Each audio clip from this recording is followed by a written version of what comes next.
আমাদের নেতা বিএনপির ভারপ্রাপ্ত চেয়ারম্যান জনাব তারেক রহমান সাহেব বলেছেন, আমরা বাংলাদেশে যেসব মানুষ বসবাস করি আমরা সকলেই বাংলাদেশি। আমাদের দ্বিতীয় কোনো পরিচয় নেই। আমাদের ভিতরে সংখ্যালঘু বলতে কোনো শব্দ নেই। আমাদের নেতা বিএনপির ভারপ্রাপ্ত চেয়ারম্যান জনাব তারেক রহমান সাহেব এবং দেশনেত্রী বেগম খালেদা জিয়া 5 আগস্ট আওয়ামী লীগ সরকারের গণ অভ্যুত্থানের মধ্য দিয়ে পতনের পরে 7 তারিখে যখন এই যে মন্ত্রী পরিষদ গঠন হয়, উপদেষ্টা পরিষদ গঠন হয়, যখন একটা গ্রুপ এই সরকারে ঢোকা নিয়ে ব্যস্ত, তখন আমাদের নেতা বিএনপির ভারপ্রাপ্ত চেয়ারম্যান জনাব তারেক রহমান সাহেব এবং দেশনেত্রী বেগম খালেদা জিয়া বাংলাদেশের হিন্দু সম্প্রদায় সহ সাধারণ মানুষের ঘরবাড়ি বাঁচানো নিয়ে ব্যস্ত।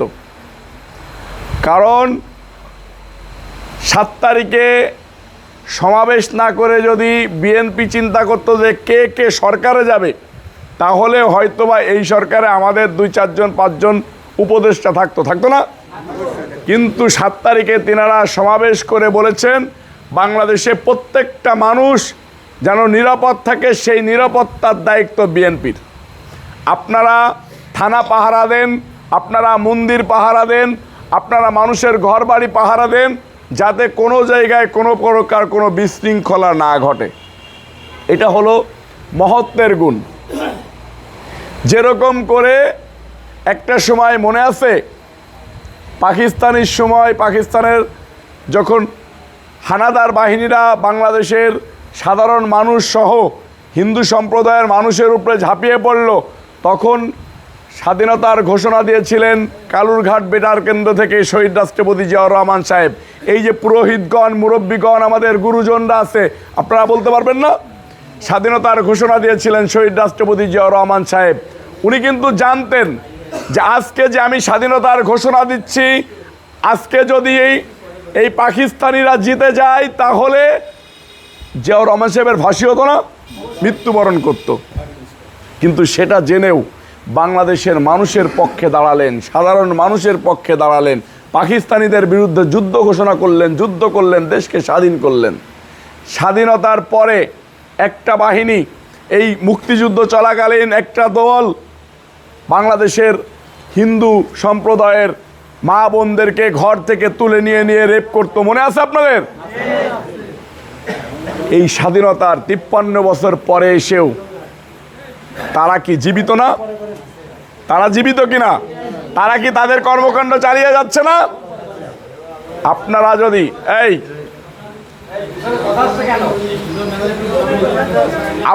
যদি এই দল, এই দেশকে বাঁচাইতে চান, আপনারা যদি শহীদ রাষ্ট্রপতি জিয়াউর রহমান সাহেবকে মনে রাখেন, আপনারা যদি দেশনেত্রী বেগম খালেদা জিয়াকে মনে রাখেন, তাহলে আমি আপনাদের কাছে একটা অনুরোধ করব। আপনাদের কাছে আমি ধানের শীর্ষে ভোট চাওয়ার জন্য এখানে আসি নাই।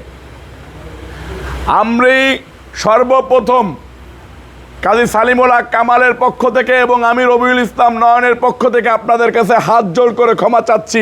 আপনাদেরকে এইখানে দাওয়াত করে আনার জন্য আমাদের উচিত ছিল আপনাদের কাছে যাওয়ার। কিন্তু এই যে 133টা পূজা মণ্ডপ, এইখানে কি আমাদের 2 জন মানুষের সশরীরে যাওয়া সম্ভব? কোনোভাবেই সম্ভব না। বিধায় আমরা যে কটা মন্দিরে পারি, আমাদের লোক তো আপনাদেরকে পাহারা দিচ্ছে না? মন্দিরে যে খবর নিচ্ছে, অবশ্যই খবর নিচ্ছে। আমরা বিএনপি, ছাত্রদল, যুবদল, স্বেচ্ছাসেবক দল সহ সকল অঙ্গ সংগঠনের নেতাদেরকে বলেছি, ওই যে মন্দিরে পূজা হচ্ছে, ওই পূজা হিন্দু সম্প্রদায়ের নয়, ওই পূজা আমাদের ভাইদের, ওই পূজা আমাদের বোনদের, ওই পূজা বাংলাদেশিদের, ওই পূজা বিএনপির ভারপ্রাপ্ত চেয়ারম্যান জনাব তারেক রহমান সাহেবের নির্দেশনায় পাহারা দিবেন আপনারা। ভাইরা আমার, আমরা একটা দল করি, কিন্তু আমরা তো সকলে মিলে সবার আগে মানুষ, সত্য তাহার উপরে নাই, আছে না? আমরা সকলেই মানুষ। আপনারা আমার প্রতিবেশী, আমরা আপনার প্রতিবেশী। আমার ধর্ম আপনার ধর্ম ভিন্ন হতে পারে, কিন্তু উৎসব সবার হইতে হবে। সেই কারণে আপনাদের কাছে ডেকে আমরা কথা শুনলাম, আপনাদের কি সমস্যা আছে সেই জিনিসগুলো শুনলাম। আপনাদের পাশে বিএনপির ভারপ্রাপ্ত চেয়ারম্যান জনাব তারেক রহমান সাহেব আমাদেরকে পাঠিয়েছেন, তারেক রহমান সাহেবের ছায়া যাতে সারাক্ষণ আপনাদের উপরে থাকে। বিএনপির ভারপ্রাপ্ত চেয়ারম্যান জনাব তারেক রহমান সাহেব অত্যন্ত চিন্তিত।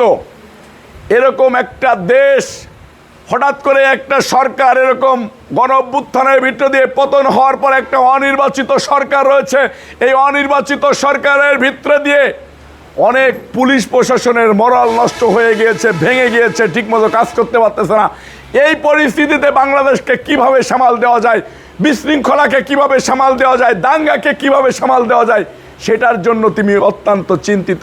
তাই তো তার সৈনিকদেরকে মাঠে মাঠে নামিয়ে দিয়েছেন যে কোনোভাবে কোনো প্রকার কোনো বিশৃঙ্খলা হতে দেওয়া হবে না।